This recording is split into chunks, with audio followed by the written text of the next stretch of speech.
सभी दर्शकों को कथावाचक पंडित अमरचंद भारद्वाज की तरफ से राधे राधे, जय श्री राधे।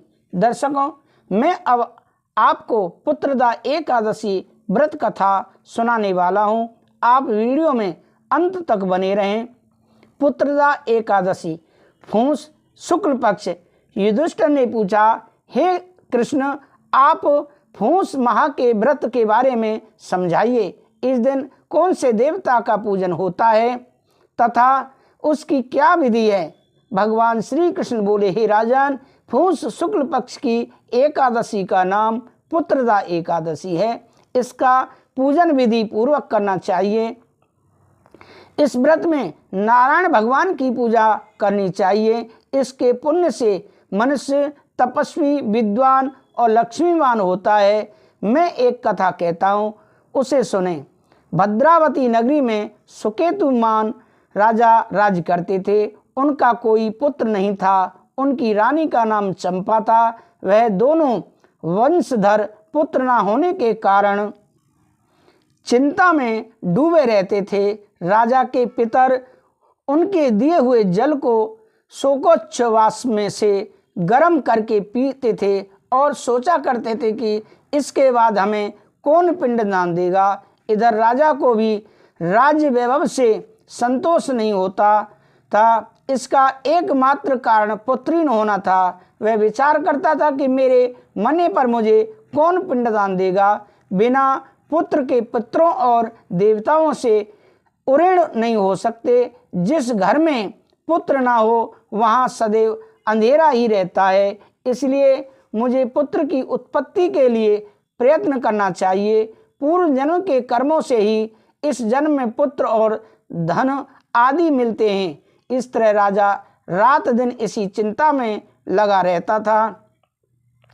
एक दिन राजा घोड़े पर सवार होकर बिना किसी को बताए वन में चले गए। वन में पक्षियों और वृक्षों को देखने लगे। हाथी अपने बच्चों और हथनियों के बीच में घूम रहे हैं। राजा सोच विचार में लग गए।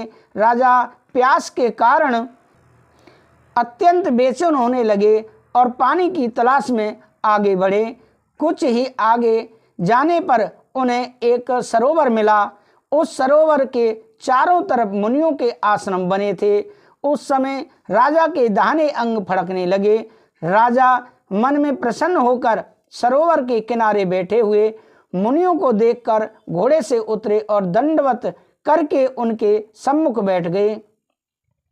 राजा को देखकर मुनीश्वर बोले कि हे राजन, हम तुमसे अत्यंत प्रसन्न हैं। तुम इस जगह क्यों आए हो, सो कहें। राजा ने उनसे पूछा कि हे मुनीश्वरों, आप कौन हैं और किस लिए यहाँ हैं? मुनि बोले, हे राजन, आज पुत्र की इच्छा करने वाले को संतान देने वाली पुत्रदा एकादशी है। हम लोग विश्वदेव हैं और इस सरोवर पर स्नान करने आए हैं। राजा बोले, हे मुनीश्वर, मेरे भी कोई पुत्र नहीं है। यदि आप मुझ पर प्रसन्न हो तो एक पुत्र का वरदान दीजिए। मुनि बोले, राजन, आज पुत्रदा एकादशी है। आप इसका व्रत अवश्य करें। भगवान की कृपा से आपको अवश्य ही पुत्र प्राप्त होगा।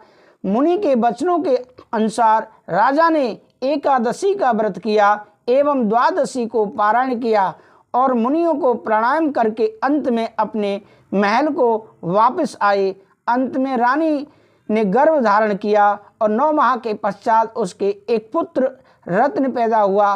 वह राजकुमार अंत में अत्यंत वीर, धनवान, यशस्वी और प्रजापालक हुआ। भगवान श्री कृष्ण बोले, युधिष्ठिर, पुत्र प्राप्ति के लिए पुत्रदा एकादशी का व्रत करना चाहिए। जो मनुष्य इसका महात्म्य श्रवण व पठन करते हैं उनको स्वर्ग मिलता है।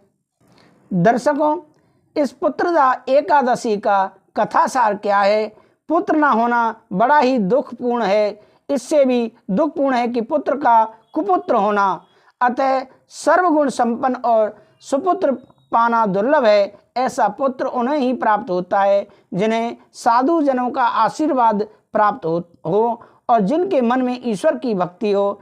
इस कलयुग में सुयोग्य पुत्र प्राप्ति का उत्तम साधन पुत्रदा एकादशी का व्रत है। दर्शकों, हमारी कथा कैसी लगी आप कमेंट करके अवश्य बताएं। राधे राधे, जय श्री राधे।